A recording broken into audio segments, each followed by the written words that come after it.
இன்றைக்கான செஷன் எதை பற்றினா டிஎன்பிஎஸ்சி எக்ஸாமினேஷனில் ஆப்டிடியூட் அண்ட் ரீசனிங் 25 கொஸ்டின்ஸ் வரும்ன்றது எல்லாத்துக்குமே தெரியுங்க. அப்போ இந்த 25 கொஸ்டின்ஸை நம்ம அட்டென்ட் பண்ணுறதுக்கு என்ன ஸ்ட்ராட்டஜி யூஸ் பண்ணி படித்தா நம்மளுக்கு எந்த ஒரு டிஃபிகல்ட்டியும் எக்ஸாமோட லாஸ்ட் மினிட்ல இருக்காதுன்ற ஒரு விஷயத்தை இன்றைக்கி நம்ம கற்றுக்க போகிறோம். அது மட்டும் இல்லாமல் ஆப்டிடியூட் அண்ட் ரீசனிங் டிஎன்பிஎஸ்சி எக்ஸாமில் எவ்வளோ முக்கியமான ரோல் ப்ளே பண்ண போகுதுன்றதையும் நம்ம தெரிஞ்சுக்க போகிறோம். அது மட்டும் இல்லாமல் மேக்ஸிமம் ஸ்டூடெண்ட்ஸ் கேட்குற கொஸ்டின், சார் டிஎன்பிஎஸ்சி எக்ஸாமில் எனக்கு ஆவரேஜஸ் அப்புறம் ப்ராஃபிட் அண்ட் லாஸ் இந்த மாதிரி சாப்டர்லாம் வந்து பார்த்தீங்கன்னா சிலபஸில் கொடுக்கவே இல்லை. ஆனால் எக்ஸாமினேஷனில் இது ஒரு question and profit and loss ஒரு கொஸ்டின்லாம் டெஃபினட்டாக கேட்டுடுறாங்க. அப்போ சிலபஸில் கொடுத்த டாப்பிக்கை மட்டும் படித்தா போதுமா, இல்லை அதில் கொடுக்காம சில சாப்டர்ஸ் வருது, அப்போ இந்த டாபிக்ஸ் எல்லாம் நம்ம படிக்கணுன்றதை எப்படி தெரிஞ்சுக்கிறதுன்ற கேள்விங்க. ஸோ இதுக்கான சொல்யூஷனுமே இந்த பர்டிகுலர் வீடியோவை கம்ப்ளீட்டாக பாருங்கள், உங்களுக்கு கிடைக்குங்க. ஸோ நம்ம ஃபஸ்ட்டு நம்மளோட மோட்டோ என்னென்னா concept first and formula next. அதை நம்ம மைண்டில் வச்சுட்டு நம்ம இந்த சிலபஸ் அனலைஸ் பண்ணலாம் வாங்க. ஸோ நம்ம எல்லாத்துக்குமே தெரியும், ஃபர்ஸ்ட் ஆஃப் ஆல் டோட்டலாக எவ்வளோ கொஸ்டின்ஸ் இருக்கும் அப்படின்னா 25 கொஸ்டின்ஸ் நம்மளோட எக்ஸாமினேஷனில் கேட்பாங்க. அதை வந்து எப்படி பிரிச்சிருக்காங்க அப்படின்னா 15 கொஸ்டின்ஸ் ஆப்டிடியூட்லையும் 10 கொஸ்டின்ஸ் ரீசனிங்லையும் அப்படின்னு சொல்லி பிரிச்சிருக்காங்க.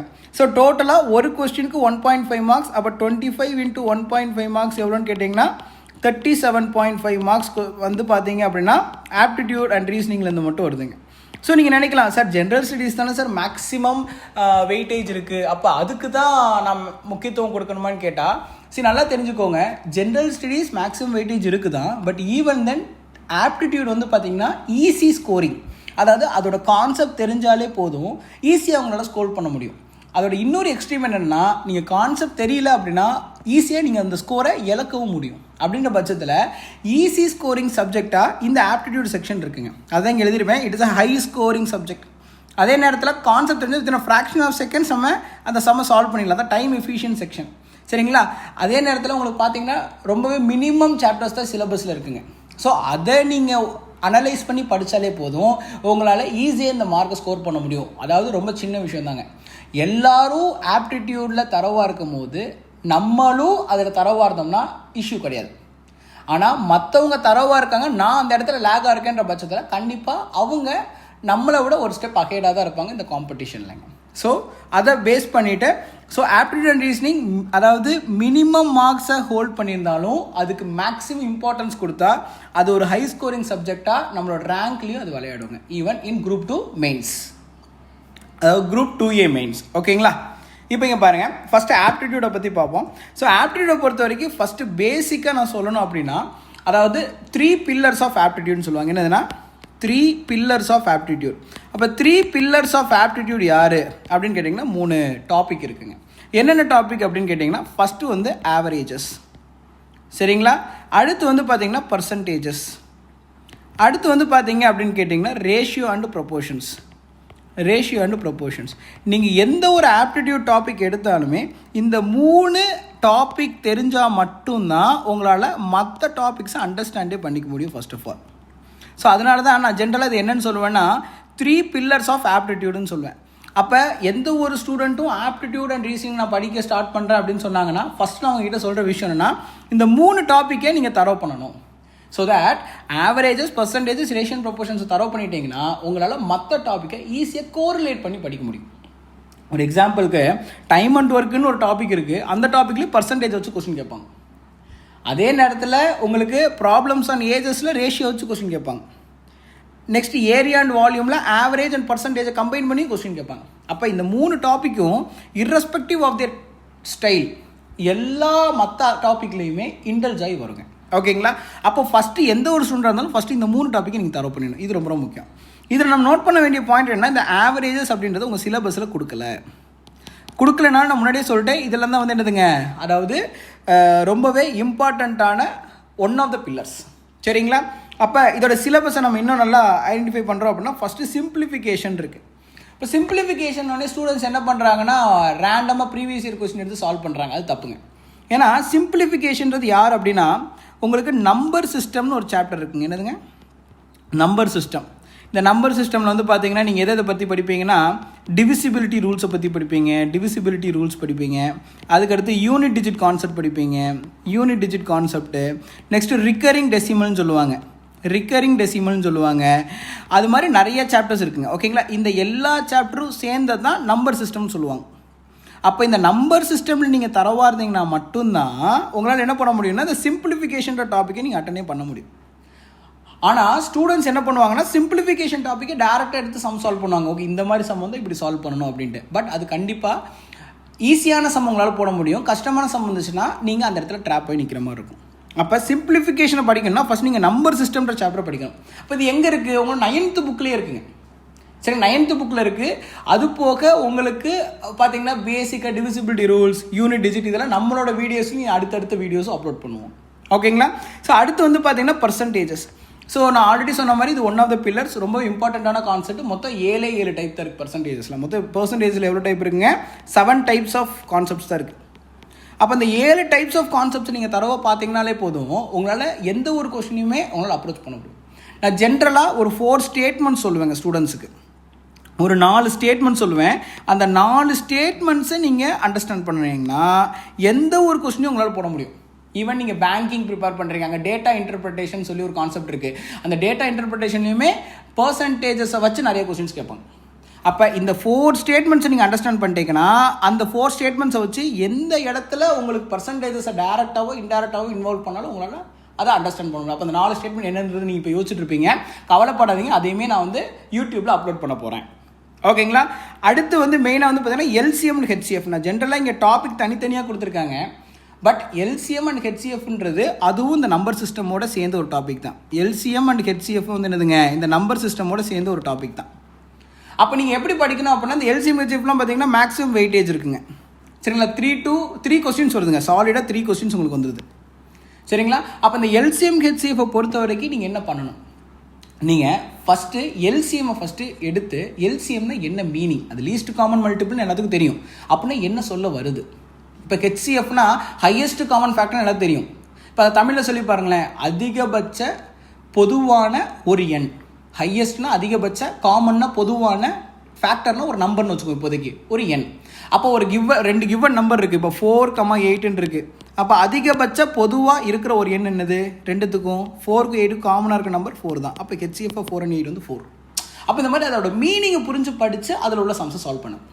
அதுக்கப்புறம் லாங் டிவிஷன் மெத்தட் மூலியமாக எல்சிஎம் ஹெச்சிஎஃப். அப்போ எல்சிஎம் ஹெச்சிஎஃப்ல லாங் டிவிஷன் மெத்தட்னு ஒன்று இருக்குங்க. அப்போ அதையும் நம்ம தரவாக பார்க்கணுங்க. சரிங்களா. இது பாலினோமியல்ஸை வச்சு உங்களுக்கு கேட்குறாங்க. ஓகேங்களா. Next ratio and proportions. Ratio and ப்ரொபோர்ஷன்ஸை பற்றி சொல்லணும் அப்படின்னு கேட்டிங்கன்னா ஜென்ரலாக உங்களுக்கு இப்போ இதுதான் ரேஷியோ அண்ட் ப்ரொபோர்ஷன்ஸ்னு வச்சுக்கோங்க. இதுதான் ரேஷியோ அண்ட் ப்ரொபோர்ஷன்ஸ்னு வச்சுக்கோங்க. சரிங்களா. இதில் சப்டாபிக்ஸ் நிறையா இருக்குங்க. என்ன சப்டாபிக்ஸ்? ஃபஸ்ட்டு அதாவது உங்களுக்கு ப்ராப்ளம்ஸ் அண்ட் ஏஜஸ். அடுத்து வந்து பார்த்தீங்கன்னா மிக்சர்ஸ் அண்ட் அலிகேஷன்ஸ். நெக்ஸ்ட்டு வந்து பார்த்தீங்க அப்படின்னு கேட்டிங்கன்னா பார்ட்னர்ஷிப். அப்போ உங்கள் சிலபஸில் வந்து பார்த்தீங்கன்னா ரேஷியோ அண்ட் ப்ரொபோர்ஷன்ஸ் தான் கொடுத்துருக்காங்க. ஆனால் உங்கள் கொஸ்டின் ஏஜஸ்லேருந்து கொஸ்டின் கேட்பாங்க. சில நேரம் மிக்சட் அண்ட் அலிகேஷன் வரும். இப்போ மெயின்ஸில் வந்து ஆப்டிடியூட் இருந்த வரைக்கும் உங்களுக்கு பார்ட்னர்ஷிப்லேருந்து கொஸ்டின் கேட்டுட்டு இருந்தாங்க. அண்ட் ரீசெண்டாக நடந்த குரூப் எக்ஸாம்லேயுமே பார்ட்னர்ஷிப்லேருந்து கொஸ்டின் வந்துருந்துச்சுங்க. அப்போ இது ரொம்பவே முக்கியம். அப்போ இந்த 3 டாப்பிக்கையும் நீங்கள் சேர்ந்து கவர் பண்ணும்போது தான் உங்களுக்கு இந்த என்டையர் ரேஷியோ அண்ட் ப்ரொபோர்ஷன்ஸ் முடிஞ்சிடுச்சுன்னு அர்த்தம். அப்போ அந்த என்டையர் ரேஷியோ அண்ட் ப்ரொபோர்ஷன்ஸை நீங்கள் வந்து தரோ பண்ணணும் அப்படின்னா நீங்கள் என்ன பண்ணணுங்க? அது ஏஜஸையும் படிக்கணும், மிக்சட் அண்ட் அலிகேஷனும் படிக்கணும், பார்ட்னர்ஷிப்பும் படிக்கணும். அப்போ நெக்ஸ்ட்டு வந்து பார்த்தீங்க அப்படின்னு கேட்டிங்கன்னா simple interest and compound interest. Simple interest and compound இன்ட்ரெஸ்ட்டை பொறுத்த வரைக்கும் ரொம்ப சிம்பிளுங்க. அதாவது SI/CI இதை ஜென்ரலாக ஸ்டூடெண்ட்ஸ் தனித்தனியாக படிப்பாங்க. ஆக்சுவலி இதோட டிஃப்ரென்ஸ், அதாவது comparison between SI and CI என்னது? சரிங்களா. தனி வட்டி கூட்டு வட்டின்னு சொல்லுவாங்க. அப்போ அந்த டிஃப்ரென்ஸ் என்னன்னு பார்த்து உங்களுக்கு படிக்க தெரியும். ஃபார் எக்ஸாம்பிள் SIயில் வந்து மொத்தமே என்னென்ன ஃபார்முலா இருக்குது? SI = PNR/100 ஒரு ஃபார்முலா இருக்குது. அதுக்கடுத்து பார்த்தீங்க அப்படின்னு கேட்டிங்கன்னா உங்களுக்கு செகண்ட் டைப் வந்து பார்த்தீங்கன்னா ஒரு குறிப்பிட்ட வருஷத்தில் அந்த ஒரு அமௌண்ட் 300 ரூபாவாக மாறுது. இதே ஒரு குறிப்பிட்ட வருஷத்தில் அந்த அமௌண்ட் வந்து 600 ரூபாவாக மாறுது. அப்போ அதோட பிரின்சிபல் எவ்வளவு? அடுத்து வேறு என்ன கேட்பாங்கன்னா 2 சிம்பிள் இன்ட்ரெஸ்ட்டையும் ஆட் பண்ணால் SI1 + SI2 ஆட் பண்ணால் உங்களுக்கு 100 rupees கிடைக்குதுன்னுவான். இல்லை 2 சிம்பிள் இன்ட்ரெஸ்ட்டை மைனஸ் பண்ணால் எனக்கு இவ்வளோ அமௌண்ட் கிடைக்குதுன்னு சொல்லுவான். ஸோ இந்த மாதிரி டிஃப்ரெண்ட் டைப்ஸ்னு பார்த்தீங்கன்னா மொத்தமே சிம்பிள் இன்ட்ரெஸ்ட்டில் 5 டைப் தான் இருக்குது. அப்போ இந்த 5 டைப்பை முதல்ல நீங்கள் அண்டர்ஸ்டாண்ட் பண்ணிக்கணும். அப்புறம் காம்பவுண்ட் இன்ட்ரெஸ்ட்டை பொறுத்த வரைக்கும் எப்படின்னா இங்கே ஸ்டூடெண்ட்ஸ் வந்து பண்ணுற மிஸ்டேக் வந்து காம்பவுண்ட் இன்ட்ரெஸ்ட்டில் A = P × 1 + R/100 ஒரு ஃபார்முலா இருக்குது. இந்த ஃபார்முலாவை மனப்பாடம் பண்ணி அதில் சப்ஸ்டியூட் பண்ணிகிட்டு இருப்பாங்க. பட் எப்போவுமே நல்லா ஞாபகம் வச்சுக்கோங்க, உங்களுக்கு இந்த ஃபார்முலா ஃபைனல் வரைக்கும் ஹெல்ப் பண்ணுமான்னு கேட்டால் தாராளமாக ஹெல்ப் பண்ணும், பட் ஈஸி ஆன்சர் வந்துடுது. அப்போ நீங்கள் என்ன பண்ணணும் அப்படின்னு கேட்டிங்கன்னா, there is one shortcut method. First நீங்கள் அதாவது பர்சன்டேஜஸை தரவு பண்ணிவிட்டு அந்த பர்சன்டேஜஸோட கான்செப்டை காம்பவுண்ட் இன்ட்ரெஸ்ட் இன்டல்ஜ் பண்ணிங்கன்னா ஒரு காம்ப்ளெக்ஸ் கொஸ்டினை கூட உங்களால் ஈஸியாக போட முடியும். அந்த ஷார்ட்கட்லாம் உங்களுக்கு நான் வீடியோவில் அப்லோட் பண்ணுறேங்க. ஓகேங்களா? So this is all about இதுங்க simple interest and compound interest. அடுத்து ஏரியா வால்யூம். ஸோ ஏரியா வால்யூமை பற்றி நான் சொல்லவே தேவையில்லைங்க. ஏரியா வால்யூமை பற்றி நான் சொல்லவே தேவையில்லை, ஏன்னா ரொம்பவே இம்பார்ட்டண்ட்டான கான்செப்ட். மென்சுரேஷன் சொல்லுவாங்க, பேசிக்காக மென்சுரேஷன்னு சொல்லுவாங்க. அப்போ மென்சுரேஷனை பொறுத்த வரைக்கும் பார்த்தீங்க அப்படின்னு கேட்டிங்கன்னா, இந்த ஏரியா வால்யூமில் பேசிக்காக 2D ஃபிகர்ஸ்ன்னு சொல்லுவாங்க, 3D ஃபிகர்ஸ்ன்னு சொல்லுவாங்க. அப்போ இந்த 2D ஃபிகர்ஸில் நீங்கள் படிக்கிற டாப்பிக்கு தான் வந்து பேசிக்காக 2D ஃபிகர்ஸில் ஏரியாவை பற்றி படிப்பீங்க அண்டு பெரிமீட்டரை பற்றி படிப்பீங்க, அதாவது சுற்றளவுன்னு சொல்லுவாங்க. இதே 3D ஃபிகர்ஸில் பார்த்தீங்க அப்படின்னு கேட்டிங்கன்னா நீங்கள் வால்யூமை பற்றி படிப்பீங்க, அடுத்து சர்ஃபேஸ் ஏரியாஸை பற்றி படிப்பீங்க, அதாவது லேட்ரல் சர்ஃபேஸ் ஏரியாஸை பற்றி படிப்பீங்க, அப்புறம் டோட்டல் சர்ஃபேஸ் ஏரியாஸை பற்றி படிப்பீங்க. இந்த எல்எஸ்ஏவை கர்வ்டு சர்ஃபேஸ் ஏரியான்னு கூட சொல்லுவாங்க. அப்போ நீங்கள் படிக்கும் போது ஏரியா எல்லா ஷேப்புக்கும் ஏரியா படிச்சிட்டோமா, எல்லா ஷேப்புக்கும் பெரிமீட்டர் படிச்சிட்டோமா, அடுத்து எல்லா ஷேப்புக்கும் 3D ஷேப்புக்கும் வால்யூம் படிச்சிட்டோமா, அது ஏன் பெரிமீட்டர் 3D ஃபிகருக்கு வரமாட்டேங்குது, அந்த இன்டெப்த் கான்செப்டை படிக்கணும். அடுத்த அது மெயினாக டைம் அண்ட் ஒர்க்னு கொடுத்துருங்க, ரொம்ப ரொம்ப இம்பார்ட்டண்ட்டுங்க. அதாவது டைம் அண்ட் ஒர்க்லேருந்து ரெகுலராக டிஎன்பிஎஸ்சின்னு கிடையாது, எந்த ஒரு காம்படிட்டிவ் எக்ஸாமாக இருந்தாலுமே உங்களுக்கு கொஸ்டின் ரிஃப்ளெக்ட் ஆகும். பட் டைம் அண்ட் ஒர்க்குன்றது மேஜர் டாபிக். அதோட அப்ளிகேஷன் பார்த்தீங்கன்னா பைப்ஸ் அண்ட் சிஸ்டம்ஸ்னு சொல்லுவாங்க. என்னதுங்க? Pipes and systems. ஸோ அப்போ டைம் அண்ட் ஒர்க்கும் பைப்ஸ் அண்ட் சிஸ்டம்ஸும் சேர்ந்து தான் உங்களுக்கு கொஸ்டின்ஸ் வரும். அப்போ ஸ்டூடெண்ட்ஸ் என்ன பண்ணுவாங்க, ஓகே சிலபஸில் டைம் அண்ட் ஒர்க் கொடுத்துருக்காங்க, அதை மட்டும் படிப்பாங்க. பட் எக்ஸாம் என்ன கேட்டுருவாங்க, பைப்ஸ் அண்ட் சிஸ்டம்ஸையும் சேர்த்து கேட்பாங்க. அப்போ நம்ம தான் அண்டர்ஸ்டாண்ட் பண்ணிக்கணும் பைப்ஸ் அண்ட் சிஸ்டம்ஸ்ன்றது டைம் அண்ட் ஒர்க்கோட அப்ளிகேஷன் அப்படின்ட்டு. அப்போ பாருங்கள், இப்போ நான் இதை ஒரு ஓவராலாக கன்க்ளூஷன் மாதிரி எழுதுகிறேன். ஃபஸ்ட்டு வந்து நம்ம நம்பர் சிஸ்டம் படிக்கிறோம். அந்த நம்பர் சிஸ்டமோட அப்ளிகேஷன் தான் வந்து யார்? சிம்பிளிஃபிகேஷன். அந்த நம்பர் சிஸ்டமோட அப்ளிகேஷன் தான் யார்? சிம்பிளிஃபிகேஷன். அடுத்து வந்து பார்த்தீங்கன்னா செகண்ட் வந்து பர்சன்டேஜஸ் படிக்கிறோம். இந்த பர்சன்டேஜஸோட அப்ளிகேஷன் தான் வந்து யாருன்னு கேட்டிங்கன்னா ப்ராஃபிட் அண்ட் லாஸ், லாபம் மற்றும் நஷ்ட சதவீதம்னு சொல்லி படிப்போம். Profit and loss. அப்போ ஸ்டூடெண்ட்ஸ் கேட்பாங்க, சார் ப்ராஃபிட் அண்ட் லாஸ் சிலபஸில் இல்லை. ஆமாம் இல்லைங்க, பட் பர்சன்டேஜஸ் கொடுத்துருக்காங்களே, அப்போ பர்சன்டேஜோட அப்ளிகேஷனும் சேர்த்து தான் நம்ம படிக்கணுங்க. அப்போ அதுதான் ப்ராஃபிட் அண்ட் லாஸ். அடுத்து தேர்டு பார்த்தீங்கன்னா எல்சிஎம் ஹெச்சிஎஃப். எல்சிஎம் ஹெச்சிஎஃப்னு என்ன சொல்லியிருக்கேன், என்னதாவது நம்பர் சிஸ்டமோட அப்ளிகேஷனாக இருந்தாலும் இதுக்கு ரொம்பவே இம்பார்ட்டன்ஸ் கொடுத்து படிக்கணும். ஏன்னா இது ரெகுலராக டிஎன்பிஎஸ்சியில் கேட்குற டாபிக் ரொம்ப இம்பார்ட்டண்ட்டுங்க. அது டேரெக்டாக புக்கில் சம் டேரெக்டாக வந்துடுதுங்க. அடுத்து ரேஷியோ அண்ட் ப்ரொபோர்ஷன்ஸ். அப்போ ரேஷியோ அண்ட் ப்ரொபோர்ஷன்ஸ் வந்து மெயின் டாபிக். அதோட சப் டாபிக்ஸ் என்னது? ப்ராப்ளம்ஸ் அண்ட் ஏஜஸ்ஸு, அப்புறம் பார்ட்னர்ஷிப்பு, அடுத்து வந்து பார்த்தீங்க அப்படின்னா மிக்சர்ஸ் அண்ட் அலிகேஷன்ஸ். அதுக்கடுத்து வந்து பார்த்தீங்கன்னா simple interest and compound interest. எப்படி படிக்கணும்? பேரலாக கம்பேர் பண்ணி படிக்கணும். அதாவது இங்கே எழுதுகிறேன், கம்பேர் பண்ணி நம்ம படிக்கணுங்க. அப்படின்னா தான் ஈஸியாக இருக்கும், இல்லாட்டி நம்மளுக்கு கொஞ்சம் கஷ்டமாக இருக்கும். அப்போ சிக்ஸ்த்து ஒன் வந்து பார்த்தீங்கன்னா மென்சுரேஷன்ன்றத மேஜர் டாப்பிக்கு. அதில் நம்ம என்ன படிக்கிறோம்? ஏரியாவை பற்றி படிப்போம், அடுத்து வால்யூமை பற்றி படிக்கிறோங்க. சரிங்களா? இப்போ ஏரியாவில் எதாவது படிப்போம், அதாவது மெயினாக பெரிமீட்டரை பற்றி படிப்போம். இதை வந்து சர்க்கிளை பொறுத்த வரைக்கும் சர்க்கம்ஃபரன்ஸ்னு சொல்லுவாங்க. வால்யூமில் எதை பற்றி படிப்போம் அப்படின்னு கேட்டிங்கன்னா சர்ஃபேஸ் ஏரியாஸை பற்றி படிப்போம். பேசிக்காக 2 டைப்ஸு, டோட்டல் சர்ஃபேஸ் ஏரியா, இன்னொன்று வந்து என்னதுங்க கர்வ்டு சர்ஃபேஸ் ஏரியா அல்லது லேட்ரல் சர்ஃபேஸ் ஏரியா. அடுத்து வந்து பார்த்திங்கன்னா டைம் அண்ட் ஒர்க்குன்றது மேஜர் டாப்பிக்கு. இதோட அப்ளிகேஷன் யாருங்க? Pipes and systems. அப்போ இதில் கவர் ஆகாத டாபிக் என்னது? அதாவது மெயினாக இந்த எந்த இதுலேயுமே கவர் ஆகாத டாபிக் ஆப்டிடியூடில் இருக்குங்க. அது என்னென்னு பார்த்துடலாமா? நல்லா கவனிங்க. அதாவது ஃபஸ்ட்டு டாபிக் ஆவரேஜஸ் கவர் ஆகலை. பட் நான் முதலே சொல்லிட்டேன், ஆவரேஜஸ்ன்றது ரொம்ப இம்பார்ட்டண்ட்டான ஒரு பில்லர். ரெண்டாவது, இப்போ இந்த ஆவரேஜஸ்ன்ற டாபிக் எதுக்கு சார் கேட்குறாங்க? அடுத்த கேள்வி. சரி, என்ன தான் ஆப்டிடியூட் பில்லராக இருக்கட்டும், அதான் சிலபஸில் கொடுக்கலன்னு கேட்டால் உங்களோட 10th புக்கில் அரித்மெட்டிக் ப்ராக்ரஷன்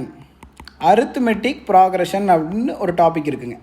இந்த அரித்மெட்டிக் ப்ராக்ரஷன்றது 10th ரொம்ப ரொம்ப இம்பார்ட்டண்ட்டான டாபிக். உங்களுக்கு 10ஆம் வகுப்பு தரம் தான் தெளிவாக உங்களுக்கு கொடுத்துருக்காங்க.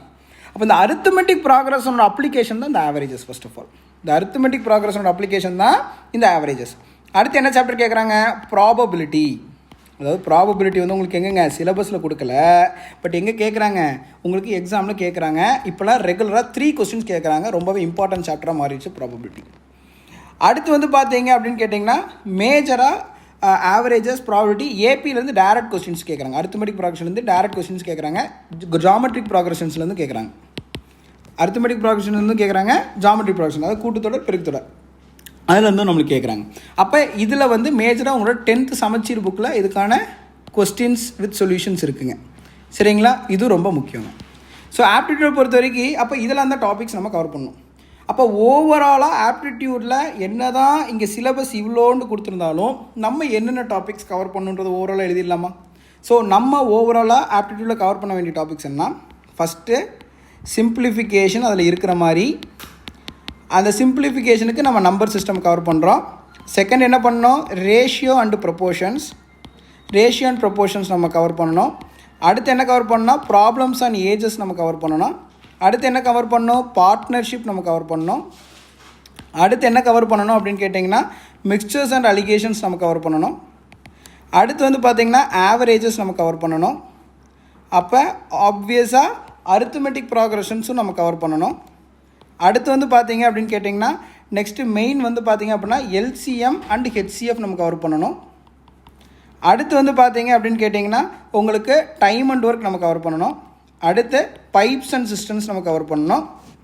அடுத்து மெயினாக பர்சன்டேஜஸ், அது எழுதலையா? ஓகே, முன்னாடி எழுதியிருக்கணுங்க, நான் எழுதலை. பர்சன்டேஜஸ் நம்ம கவர் பண்ணணும். அதுக்கப்புறம் வந்து பார்த்திங்கன்னா பர்சன்டேஜஸோட அப்ளிகேஷன், அதாவது ப்ராஃபிட் அண்ட் லாஸ் நம்ம கவர் பண்ணணும். நெக்ஸ்ட்டு பார்த்தீங்கன்னா மென்சுரேஷன், அதாவது ஃபஸ்ட்டு ஏரியா கவர் பண்ணணும். அடுத்து 14th வால்யூம் நம்ம கவர் பண்ணணும். சரிங்களா, நெக்ஸ்ட்டு 15th வந்து என்னதுங்க? சிம்பிள் இன்ட்ரெஸ்ட் நம்ம கவர் பண்ணணும். 16th என்னதுங்க? காம்பவுண்ட் இன்ட்ரெஸ்ட்டும் நம்ம கவர் பண்ணணும். 17th என்னதுங்க? ப்ராபபிலிட்டி நம்ம கவர் பண்ணணும். அப்போ இங்கே பாருங்கள், 1 2 3 4 5 6 7 8 9 10 10 டாபிக் தான் சிலபஸில் கொடுத்துருக்கான். ஆனால் நம்ம இன்டெப்த்தாக அனலைஸ் பண்ணும்போது நம்ம எத்தனை டாபிக் கவர் பண்ணணுங்க? மொத்தம் 17 டாபிக் கிட்ட கவர் பண்ணணும். நான் சொல்கிற பாயிண்ட் புரியுதுங்களா? ஸோ இது எல்லாமே உங்களுக்கு கம்பல்சரி யூடியூப்பில் நாங்கள் வந்து நடத்த தான் போகிறோம். பட் இது ஜஸ்ட் சின்ஸ் இன்ட்ரடக்ஷன் கிளாஸ்ன்றாலும் ஒரு ஓவரால் அனாலிசிஸ்ங்க. ஓகேங்களா? இப்போ நெக்ஸ்ட் வந்து பார்த்தீங்கன்னா ரீசனிங்கை பொறுத்த வரைக்கும் உங்களுக்கு சிம்பிளாக லாஜிக்கல் ரீசனிங் கொடுத்துட்டாங்க. பட் நல்லா தெரிஞ்சுக்கோங்க, லாஜிக்கல் ரீசனிங் அப்படின்னு சொன்னாலே அதில் நிறைய இது கவர் ஆகுதுங்க. ஃபார் எக்ஸாம்பிள் இங்கே எழுதியிருப்பேன் உங்களை ரெஃபரன்ஸ்க்கு, blood relations, direction questions, seating arrangements and இப்போ ரீசெண்டாக ரேங்கிங் கொஸ்டின்ஸ் இதெல்லாம் வந்து கேட்க ஆரம்பிச்சிருக்காங்க. ரேங்கிங் கொஸ்டின்ஸ் இதெல்லாம் வந்து நம்மளுக்கு கேட்க ஆரம்பிச்சிருக்காங்க. ஓகேங்களா? பசில்ஸை பொறுத்த வரைக்கும் முந்தி ரெகுலராக கேட்குற கொஸ்டின் அண்ட் எஸ்ஐ எக்ஸாம், அதாவது தமிழ்நாடு யூனிஃபார்ம் சர்வீசஸ் போர்டில், சரிங்களா, லைக் எஸ்ஐ எக்ஸாம்ஸ், அதுக்கடுத்து பார்த்தீங்கன்னா உங்களுக்கு கான்ஸ்டபிள் எக்ஸாம், இதில் வந்து ரெகுலராக கேட்டுட்டு இருந்தாங்க. இப்போ கொஞ்சம் குரூப் எக்ஸாம்ஸுக்கு கொஞ்சம் கம்மி பண்ணியிருக்காங்க. டைசஸை பொறுத்த வரைக்கும் 2 டைப் இருக்குங்க. அதாவது ஓப்பன் டைஸ் கான்செப்ட், அடுத்து வந்து பார்த்தீங்கன்னா க்ளோஸ்டு டைஸ் கான்செப்ட் 2 இருக்குங்க. இந்த 2மே ரெகுலராக நம்மளுக்கு கேட்குறாங்க. அப்புறம் விஷுவல் ரீசனிங்கை பொறுத்த வரைக்கும் வந்து பார்த்தீங்க அப்படின்னா இட் டிபெண்ட்ஸ். சரிங்களா, ஆல்ஃபா நியூமெரிக் ரீசனிங், அதாவது ஆல்ஃபா நியூமெரிக் ரீசனிங்க்கும் நம்பர் நம்பர் சீரிஸ்க்கும் நம்மளுக்கு டிஃபரன்ஸ் தெரியணுங்க. இப்போ ஃபார் எக்ஸாம்பிள் 1 3 5 அடுத்து என்ன? இது ரொம்ப சிம்பிளாக இருக்குது. அடுத்து நம்மளுக்கு தெரியும் என்னதுங்க? 7. சரிங்களா, இதே 1A 2B 3C அப்போ அடுத்து என்னவாக இருக்கணும்? 4Dயாக இருக்கும். அதாவது இதில் வந்து என்ன வருது? வெறும் நம்பர்ஸ் மட்டும் வரனால இது நம்பர் சீரிஸ்ன்னு சொல்லுவாங்க. இந்த இடத்துல பாருங்கள், நம்பர்ஸும் வருது, நியூமெரிக்கல்ஸ், அதாவது இது என்னதுப்பா, ஆல்ஃபபெட்ஸும் வருது.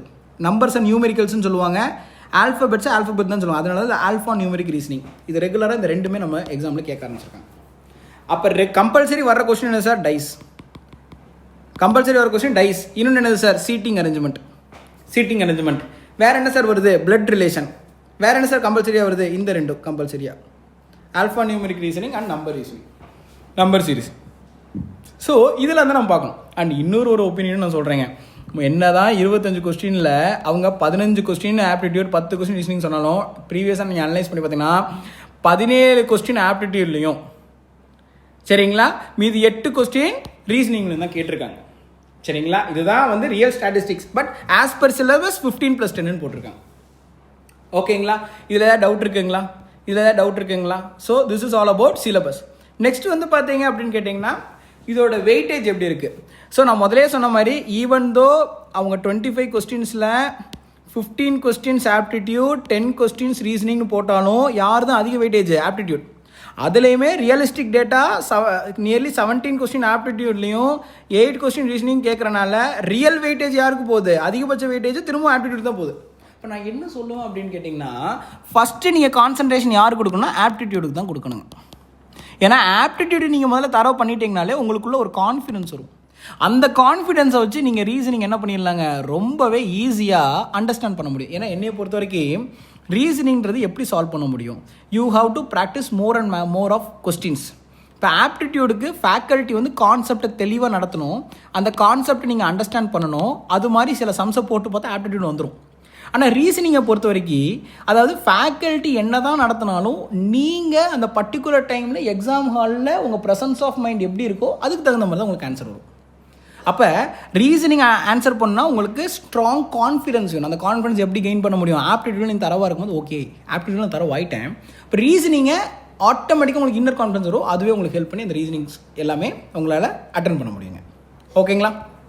இப்போ அடுத்து ஸோ டோட்டல் உங்களுக்கு தெரியும் ஜிஎஸும் சேர்ந்து டோட்டலாக உங்களுக்கு 180 மினிட்ஸ்னு வச்சுக்கோங்க, 180 நிமிஷம். இப்போ அதில் ஆப்டிடியூட் வந்து பார்த்தீங்கன்னா 25 கொஸ்டின். இப்போ நம்ம அதை டிவைட் பண்ணோம் அப்படின்னா ஒரு கொஸ்டினுக்கு 7 நிமிஷம்னு போட்டிருக்காங்க. ஆனால் ப்ராக்டிக்கலாக சொல்கிறேன் 7 நிமிஷம்லாம் செலவு பண்ணேன், தட்ஸ் வேஸ்ட் ஆஃப் டைம். ஏன்னா உங்களுக்கே தெரியும் ஜிஎஸில் நம்ம அந்த டைமை வந்து ஈக்குவலாக ஆப்டிடியூடில் பிரிக்க முடியாது. இப்போ என்னோட ஒப்பீனியன் என்ன, நான் ஜென்ரலாக ஸ்டூடெண்ட்ஸ் சொல்கிறது, அதாவது இப்போ சிம்பிளிஃபிகேஷன் பர்சன்டேஜஸ் ஹெச்சிஎஃப் எல்சிஎம்லாம் இருந்துச்சுன்னா நீங்கள் அதிகபட்சம் 45 செகண்ட்ஸ் யூஸ் பண்ணலாம் ஒரு சம் சால்வ் பண்ணுறது. இல்லை சார் சிம்பிள் இன்ட்ரெஸ்ட் கொஸ்டின், இல்லை ஏரியா கொஸ்டின், வால்யூம் கொஸ்டின், டைம்ன்ற ஒரு கொஸ்டின் அப்படின்னா அதிகபட்சம் 1லேருந்து 1.5 நிமிஷம் யூஸ் பண்ணலாம். ரீசனிங் கொஸ்டினா 1லேருந்து 2 நிமிஷம் யூஸ் பண்ணணும். ஏன் சார் அப்படின்னா நான் முதலே சொல்கிறேன், ரீசனிங்கை பொறுத்த வரைக்கும் உங்களோட ப்ரெசன்ஸ் ஆஃப் மைண்ட் நீங்கள் எந்த அளவுக்கு யோசிக்கிறீங்களோ அந்தளவுக்கு ஹிண்ட் கிடைக்கும், அந்தளவுக்கு உங்களுக்கு ஆன்சர் கொண்டு வர முடியும். அப்போ இந்த மாதிரி தான் நீங்கள் வந்து என்ன பண்ணணுங்க, சம்க்கான டைமை அலோகேட் பண்ணணும். எல்லா சம்முக்கும் ஒரே மாதிரி நம்ம டைமை அலோகேட் பண்ண முடியாது. ஏன்னா சிம்பிளிஃபிகேஷன் பர்சன்டேஜ் எல்சிஎம் ஹெச்எஃப்லாம் மாடல் சேமுங்க. மொத்தம் 9 மாடல் இருக்குன்னா அந்த 9 மாடலில் பார்த்துட்டு அந்த 9லேருந்து ஒரு மாடல் நம்பரை மட்டும் மாற்றி கேட்க போகிறான். சரிங்களா? இப்போ இன்ட்ரெஸ்ட் ஏரியா வால்யூம்லையும் ஃபார்முலா சேம் தான். பட் பாயிண்ட் என்னதுங்க, கால்குலேஷன் ஒவ்வொருத்தர் ஒவ்வொரு டைமில் போடுவாங்க. இப்போ நான் ரஃபாக 1லேருந்து 1.5 நிமிஷம் நான் சொல்லியிருக்கேன். அப்போ ரீசனிங்கை பொறுத்த வரைக்கும் அதுவுமே அப்படி தான். இப்போ டைசஸ்லாம் என்னை கேட்டால் நான் 10 செகண்டில் போடுவேங்க. பட் ஒரு சில ஸ்டூடெண்ட்ஸ் 20 செகண்டில் போடுவாங்க. It depends. அப்போ இட் டிபெண்ட்ஸ். பட் இருந்தாலும் நான் 1 to 2 மினிட்ஸ்ன்றது ஒரு ஹார்டஸ்ட் பசிலுக்காக நான் வச்சுருக்கேன். ஓகேங்களா? So this is all about என்னதுங்க, recommended time allocation for each questions and aptitude. Next, இப்போ அடுத்த கேள்வி, அதாவது எப்போவுமே ஒரு விஷயத்த நம்ம கற்றுக்கும் போதுங்க என்னென்னலாம் பண்ணணும்னு தெரிஞ்சுக்கிறத விட என்னென்னலாம் பண்ணக்கூடாது, எதனால மார்க் வந்து நிறைய பேர் லூஸ் பண்ணுறாங்க அப்படின்றத நம்ம தெரிஞ்சுக்கணுங்க. சரிங்களா? ஹானஸ்டாக சொன்னால் மொத்தம் ஒரு 25 கொஸ்டின் ஆப்டிடியூடில் கேட்குறாங்கன்னா அதில் 20+ கொஸ்டின்ஸ் கரெக்டாக எழுதுறதுன்னு பார்த்தீங்கன்னா ரொம்பவே ஸ்மால் ஃப்ராக்ஷனாக தான் இருக்காங்க. ஒரு 100% பீப்புள் இருக்காங்கன்னா ஒரு 3% ஆஃப் த பீப்புள் மட்டும்தான் 25க்கு 20 கொஸ்டின் இல்லை 20 கொஸ்டினுக்கு மேலே கரெக்டாக எழுதுறாங்க. அப்போ எதனால இது நடக்குது அப்படின்னு பார்க்கும்போது அந்த ஸ்டூடெண்ட்ஸ் என்ன பண்ணுறாங்க, memorising the formulas without understanding the concept. அதாவது ஸ்டூடெண்ட்ஸ் சொல்கிற மொதல் விஷயம் நான் கேட்கும்போது சொல்கிற ஒரு விஷயம் என்னென்னா, சார் எனக்கு சின்ன வயசுலேருந்தே மேக்ஸ்னாலே ஒரு அவர்ஷன் சார், எனக்கு வந்து எப்படியாவது நான் அந்த போஸ்டிங் வாங்கிடணும், நான் எப்படியாவது 25 கொஸ்டினுக்கு தகுந்த மாதிரி எனக்கு நடத்துங்க அப்படின்னும். சரிங்களா? அவங்களுக்கு வந்து அந்த ஃபஸ்ட்லேருந்தே எனக்கு ஒரு அவர்ஷன், மேக்ஸ்னால் எனக்கு வராது, எனக்கு பிடிக்காது. முதல்ல அந்த மைண்ட் செட்டை தூக்கி போட்டுருணும். அதாவது பிடிக்காதுன்றது வேறு, நீங்கள் இன்னும் புரிஞ்சுக்கலன்றது வேறு. அப்போ ஃபஸ்ட் நீங்கள் என்ன பண்ணணும், அந்த கான்செப்டை அண்டர்ஸ்டாண்ட் பண்ணி ஃபார்முலாவை மெமரைஸ் பண்ணக்கூடாதுன்னு நான் சொல்ல, ஃபார்முலா மெமரைஸ் பண்ணணுங்க. பட் முதல்ல கான்செப்ட் அண்டர்ஸ்டாண்ட் பண்ணிவிட்டு அதுக்கப்புறம் ஃபார்முலா மெமரைஸ் பண்ணணும். ஸோ அதான் எழுதியிருப்பேன், memorising the formulas without understanding the concept. அது தப்பு. இதனால நிறைய பேர் லூஸ் பண்ணுறாங்க மார்க். அதுக்கு அடுத்து பார்த்தீங்கன்னா இப்போ ஒரு கொஸ்டின் வரலன்னு வச்சுக்கோங்களேன், டஃப் கொஸ்டினில், அப்போ அதே இடத்துல ரொம்ப நேரம் அதை சால்வ் பண்ணி அவங்க ஈகோ கூட ஃபைட் பண்ணிகிட்டு இருப்பாங்க. இல்லை ஏரியாவிலேருந்து அவங்க மென்சுரேஷன் தரவை பறிச்சு போயிருப்பாங்க, ஏரியா வால்யூம் ஒரு கொஸ்டின் கேட்டிருப்பாங்க, அது ஏரியாலேருந்து கேட்டிருக்காங்க, ஆகா இது நம்ம தரவை படித்தோமே கண்டிப்பாக அது கேன்சர் வந்துடும் சொல்லி அதில் உட்காந்து டைம் ரொம்ப நேரம் வேஸ்ட் பண்ணிகிட்டு இருப்பாங்க. ஒரு கொஸ்டினுக்கு ஆன்சர் வரலையா, ஓகே இப்போதைக்கு அதை விட்டுருங்க, அதை ஷேட் பண்ணாதீங்க. கொஞ்சம் நேரம் கழிச்சு ஒரு பீஸ் ஆஃப் மைண்ட் உங்களுக்கு கிடைக்கும். அந்த கான்ஃபிடன்ஸோட திரும்ப வந்து போடும்போது உங்களுக்கு கிடைக்கலாம். அதான் spending too long on one tough question instead of moving on போட்டிருக்கேன். அடுத்து skipping reasoning practice because it feels easy in untimed practice. ஒன்றும் இல்லைங்க, இது ரெகுலர் ஸ்டூடெண்ட்ஸ் பண்ணுற மிஸ்டேக்.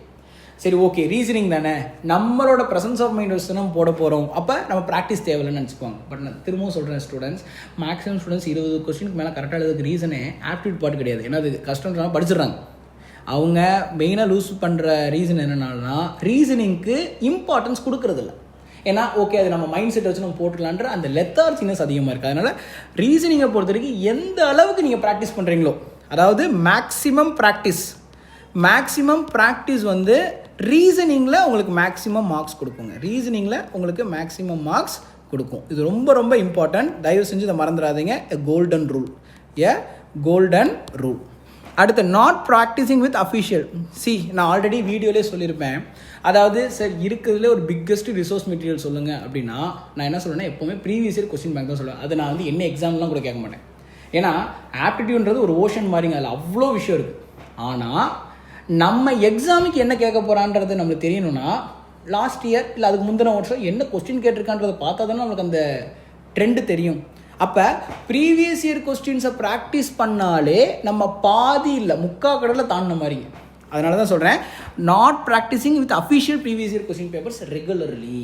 அதாவது நிறைய ஸ்டூடெண்ட்ஸ் பண்ணுற அடுத்த மிஸ்டேக் என்னது, பிஒய்க்யூஸை சால்வ் பண்ணி பார்க்க மாட்டாங்க ரெகுலராக. அடுத்து மெயினாக ரொம்ப ரொம்ப முக்கியம் இக்னோரிங் சில்லி கேல்குலேஷன் எரர்ஸ். அதாவது மெயினாக என்னென்னா இப்போ டைம் அவங்களுக்கு வந்து ஜிஎஸும் படிக்கணும் ஆப்டிடியூடும் படிக்கணும். அப்போ அவங்க என்ன பண்ணுவாங்க, ஓகே ஜிஎஸ்சில் அதிக டைம் நம்மளுக்கு வருது, அதிக மார்க் வருது, அதிக டைம் அது கொடுப்பாங்க, தப்பு கிடையாது. ஆப்டிடியூடில் அவங்க ஒரு டைம் கொடுக்குறாங்க, அதில் அவங்க மிஸ்டேக்ஸ் விடுவாங்க, அதை அனலைஸ் பண்ண மறந்துடுவாங்க. இப்போ ஒரு எக்ஸாம் சொன்னால் அவங்க மார்க் டெஸ்ட்லாம் எழுதுவாங்க. ஆனால் மார்க் டெஸ்ட்டில் என்னென்ன கரெக்டுன்னு பார்த்து சந்தோஷப்படுவாங்க, ஆனால் என்னென்ன தப்புன்னு பார்த்து அதை திருத்த மாட்டாங்க. அதாவது அந்த சில்லி மிஸ்டேக்ஸை தென் அண்ட் தேர் நம்ம ரெக்டிஃபை பண்ணிட்டோம்னாலே நம்ம கண்டிப்பாக என்ன பண்ண மாட்டோம் அப்படின்னா மார்க்ஸை லூஸ் பண்ண மாட்டோம்.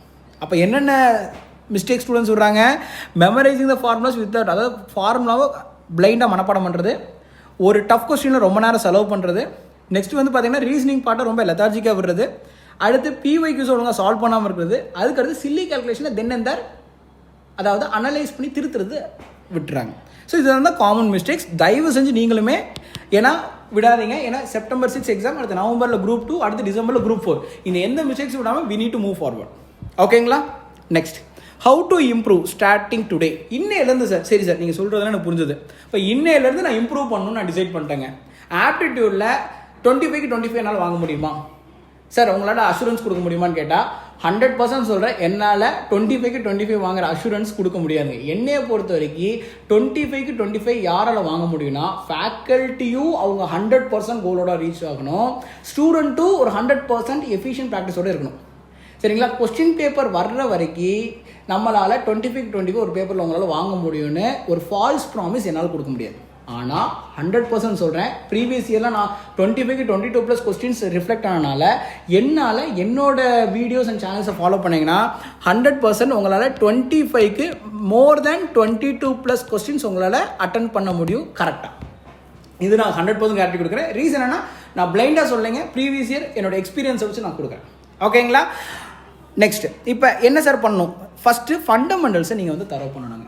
இப்போ இதில் இன்னையிலேருந்து ஸ்டார்ட் பண்ணுறோம், நாங்கள் என்னென்னலாம் பண்ணால் எங்களால் 22+ எடுக்க முடியும் அப்படின்னா ஃபஸ்ட்டு ஃபண்டமெண்டல்ஸை ஸ்டார்ட் பண்ணுங்கள். ஃபண்டமெண்டல்ஸ் ஸ்ட்ராங் பண்ண என்ன, ரொம்ப சிம்பிள், நம்மளோட motto concept first, formula next. இப்போ ஒரு கொஸ்டின் இருக்குன்னா இதோட ஃபார்முலா என்னன்னு யோசிக்காதீங்க, இதோட கான்செப்ட் என்ன. கான்செப்ட் தெரியலையா, சரி கங்காதரன் சாருக்கு ஒரு யூடியூப்பில் ஒரு கமெண்ட் பண்ணுவோம், அவருக்கு தெரியுதான்னு பார்ப்போம். நீங்கள் என்ன செக் பண்ணுங்கள், எனக்கு தெரியலன்னா நீங்கள் சொல்லுங்கள், மியூச்சுவலாக நாலேஜ் ஷேர் பண்ணி லெட்ஸ் க்ரோ டுகெதர். அப்போ ஃபண்டமெண்டல்ஸை ஸ்ட்ராங் பண்ணுவாங்க. சரிங்களா? அடுத்து ப்ராக்டிஸ் டெய்லி டைம்டு, அதாவது டெய்லி ப்ராக்டிஸ் பண்ணுங்கள், வெரி குட். பட் என்னென்னா ஸ்மார்ட்டாக ப்ராக்டிஸ் பண்ணுங்க. அதாவது எனக்கு மேக்ஸ் வராதுன்னு சொல்லிட்டு இரவும் பகலுமா உட்காந்து மேக்ஸை படிச்சிங்கன்னா மேக்ஸ் வந்துடுங்க, ஜிஎஸ் வராது. அப்போ ஒரு குறிப்பிட்ட டைம் நீங்கள் வச்சுக்கோங்க. சரிங்களா? அது எப்படி இருக்கலாம், இங்கே அதை போட்டிருப்பேன், solve at least 15 questions, 10 to 15 question, 10 வேணால் 15 கொஸ்டின்ஸ் டெய்லி. ஏன் அப்படின்னா தான் அந்த டைம் ப்ரெஷரை உங்களால் மேனேஜ் பண்ணுறதுக்கு ஒரு ஐடியா கிடைக்கும். சரிங்களா? அப்போ 15 கொஸ்டின் டெய்லி போட்டிங்கனாலே ஒரு 10 நாள் நீங்கள் போட்டிங்கனாலே உங்களால் 150 கொஸ்டின் போட முடியுங்க. கரெக்டுங்களா? அதிகபட்சம் 15 கொஸ்டின். சரிங்களா? அது மாதிரி டெய்லி ப்ராக்டிஸ் பண்ணுங்கள். அடுத்து ரிவ்யூ எவ்ரி மிஸ்டேக். அதை நான் முதலே சொல்லிட்டேன், டெஸ்ட் எழுதுறது பெரிய விஷயம் கிடையாதுங்க, அது யாருனாலும் எழுதலாம். ஆனால் அதில் என்னென்ன மிஸ்டேக் பண்ணியிருக்கோன்னு ரிவ்யூ பண்ணுறது சில பேர் தான், அவங்க தான் ரிசல்ட்டும் கொடுப்பாங்க. அப்போ என்னென்ன மிஸ்டேக்ஸ் விட்டுருக்கீங்க அதை ரிவ்யூ பண்ணுங்கள். அதில் மிஸ்டேக்ஸில் 2 விஷயம் இருக்குங்க. இப்போ ஒரு எக்ஸாம்பிளுக்கு நான் சொல்கிறேன், நீங்கள் ஒரு 25 கொஸ்டின் எழுதுறீங்க, அதில் கன்சிடர் 20 கொஸ்டின் கரெக்டாகிடுச்சு, 3 கொஸ்டின் வந்து என்ன கொஸ்டின்னே தெரில, நீங்கள் அட்டனே பண்ணல. 2 கொஸ்டின் வந்து பார்த்தீங்க அப்படின்னா நீங்கள் அட்டன் பண்ணியிருக்கீங்க ஆனால் தப்பாயிருச்சு. அப்போ கரெக்டான கொஸ்டினை ஓகே வெரி குட், பிரச்சனை கிடையாது, இதை நான் ஒரி பண்ணிக்க தேவையில்ல. அதாவது இந்த 3 கொஸ்டின் அட்டனே பண்ணலன்னா என்ன அர்த்தம்னா உங்களுக்கு அந்த கொஸ்டினே புரியலன்னு அர்த்தம். கரெக்டாக இல்லைங்களா? ஏன்னா நெகட்டிவ் மார்க் கிடையாது. உங்களுக்கு ஏதோ புரிஞ்சுன்னா ஏதோ ஒன்று சால்வ் பண்ணி நீங்கள் எழுதிருப்பீங்க. அப்போ உங்களுக்கு அது என்னன்னே புரியலன்னா அப்போ கான்செப்ட் உங்களுக்கு அந்த கொஸ்டினில் கேட்டுற கான்செப்ட் புரியலன்னு அர்த்தம். அப்போ நீங்கள் என்ன பண்ணணும், அந்த கான்செப்டை முதல் ரீவிசிட் பண்ணி ஒரு A4 ஷீட்டில் அப்டேட் பண்ணிக்கோங்க ஃபஸ்ட்டு. ஓகே, இந்த கான்செப்ட், செகண்ட் இந்த கான்செப்ட் அப்படின்னு சொல்லி இந்த 3 கொஸ்டினுக்கான கான்செப்ட் அப்டேட் பண்ணிக்கோங்க. இப்போ இந்த 2 கொஸ்டின் ஏன் ராங்க இருக்குன்னா நீங்கள் அந்த கொஸ்டினை படித்து உங்களுக்கு ஒன்று புரிஞ்சிருக்கு, அதை வச்சு நீங்கள் எழுதுனீங்க, ஆனால் தப்பாயிடுச்சு. அப்போ என்ன தப்பு பண்ணியிருக்கோம், நம்ம என்ன தப்பாக அண்டர்ஸ்டாண்ட் பண்ணோம்? அதாவது நீங்கள் கான்செப்ட் புரியலன்னு கிடையாது, நீங்கள் ஏதோ ஒரு சின்ன லேகில் தப்பாக கான்செப்ட் புரிஞ்சு வச்சுருக்கீங்க. அது என்ன கான்செப்ட் லேக் அப்படின்றத அந்த கான்செப்ட் லேகையும் அந்த A4 ஷீட்டில் அப்லோட் பண்ணிக்கோங்க. ஸோ இது மாதிரி நீங்கள் ஒவ்வொரு டெஸ்ட்டுக்கு பண்ணும்போது புது கான்செப்ட் ஒவ்வொரு டெஸ்ட்லேயும் கிடைக்கும். புதுசாக எங்கெங்கெல்லாம் நம்ம கான்செப்டை தப்பாக அண்டர்ஸ்டாண்ட் பண்ணிக்கோங்களோ அதை ஐடென்டிஃபை பண்ணுறதுக்கு ஒரு ஆப்பர்ச்சுனிட்டியாக இருக்கும். So this is how you need to review the mistakes. அடுத்து பார்த்தீங்கன்னா நான் முன்னாடி சொல்கிற மாதிரி please solve each and every previous year question papers. ஏன்னா ப்ரீவியஸ் இயர் கொஸ்டின் பேப்பர்ஸை சால்வ் பண்ணாமல் நீங்கள் வந்து எழுதி வச்சுக்கோங்க, உங்களால் எந்த எக்ஸாமே கிளியர் பண்ண முடியாது. சரிங்களா? Right from the scratch I'm saying, எந்த எக்ஸாமே நீங்கள் கிளியர் பண்ண முடியாது. அதனால் கம்பல்சரி நீங்கள் என்ன பண்ணுங்கள், previous year question paper solve பண்ணுங்கள். இப்போ அடுத்த கேள்வி, சார் நான் எங்கே sir previous year question paper வாங்கணும், இந்த பப்ளிகேஷன் வாங்கலாம் அந்த பப்ளிகேஷன் வாங்கலாமா? நான் ரொம்ப சிம்பிளாக சொல்கிறேங்க, எந்த பப்ளிகேஷன் வாங்கினாலும் அவங்களே காப்பி பேஸ்ட் தான் பண்ணியிருக்க போகிறாங்க. ஏன்னா அது ப்ரீவியஸ் இயர் கொஸ்டின் அவங்களே எடுக்க போகிறதில்ல. அப்போ இர்ரெஸ்பெக்டிவ் ஆஃப் பப்ளிகேஷன் எத்தனை இயர் லாஸ்ட் 10 வருஷத்துக்கான கொஸ்டின்ஸ் இருக்கா, தாராளமாக வாங்க.